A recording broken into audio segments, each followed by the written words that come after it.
L'inscription sur les listes électorales est un droit et un devoir pour tout Tchadien jouissant de ses droits civiques et politiques. Tous les citoyens tchadiens ont le droit et sont tenus de se faire enregistrer sur les listes électorales. Nul ne peut refuser l'inscription sur les listes électorales à un citoyen tchadien remplissant les conditions exigées par le code électoral. Et c'est la loi 033 qui régit les élections au Tchad. C'est cette loi qui porte sur le code électoral. Alors, il est dit par le code que ne peuvent être inscrits sur la liste électorale les citoyens condamnés pour des faits de crimes et délits, et ne peuvent également être inscrits sur les listes électorales ces citoyens qui sont privés de leurs droits civiques et politiques par les tribunaux du pays. Mais il existe une exception selon laquelle les personnes condamnées pour des faits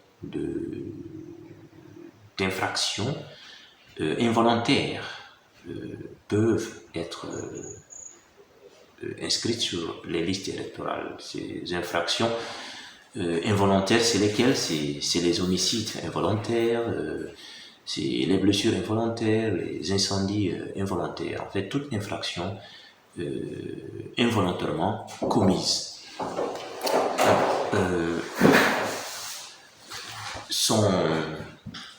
Son électeur, tous les Tchadiens jouissant, tous les citoyens tchadiens des deux sexes âgés de 18 ans révolus, jouissant pleinement de leurs droits civiques et politiques, et qui sont inscrits sur les listes électorales. Et c'est selon la loi que j'ai citée tout à l'heure, la loi 033 portant code électoral, qui précise cela. Les détenus, puisque la question qui a été posée lors de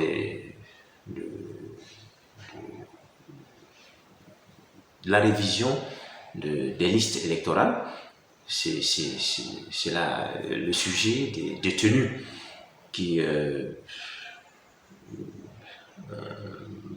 on a dit qu'ils ne doivent pas être enregistrés. Or, c'est une question qui n'est pas maîtrisée par la CENI.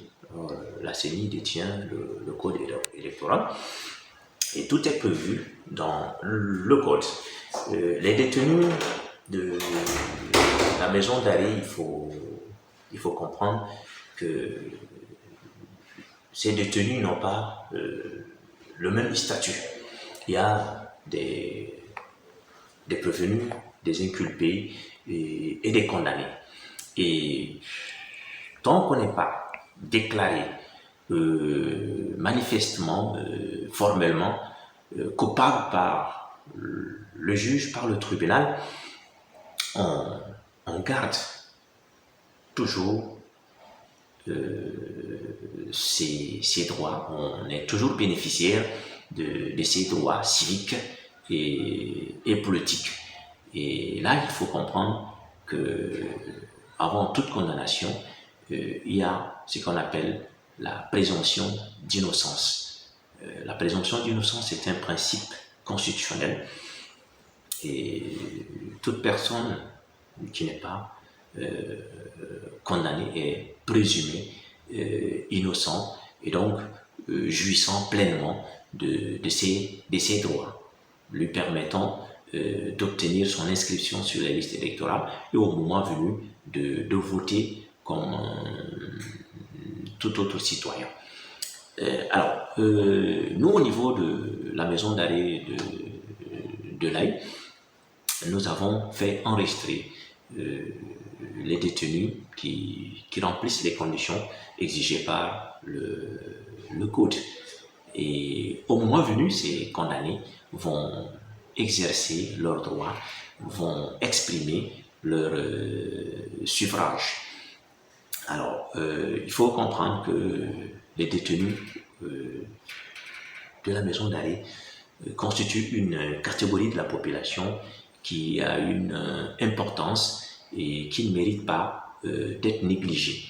C'est une population, une catégorie de la population qui a encore sa part de contribution dans l'édifice de la nation et de l'État.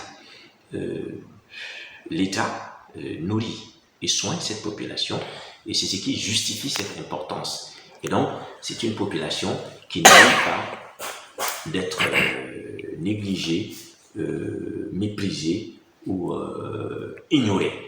Et donc, comme nous l'avons fait au niveau de la maison d'arrêt, parce que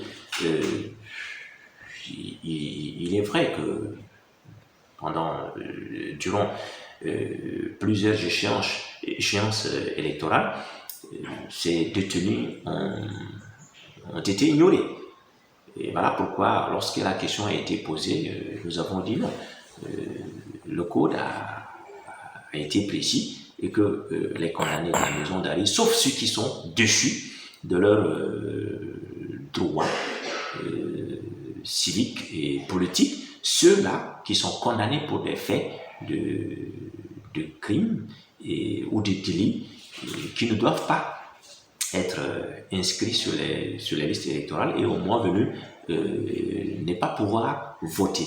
Mais ceux-là qui jouissent encore pleinement de leurs droits civiques et politiques ont le droit et méritent de se faire enregistrer sur les listes électorales et au moment venu exprimer leur suffrage comme nous l'avons fait.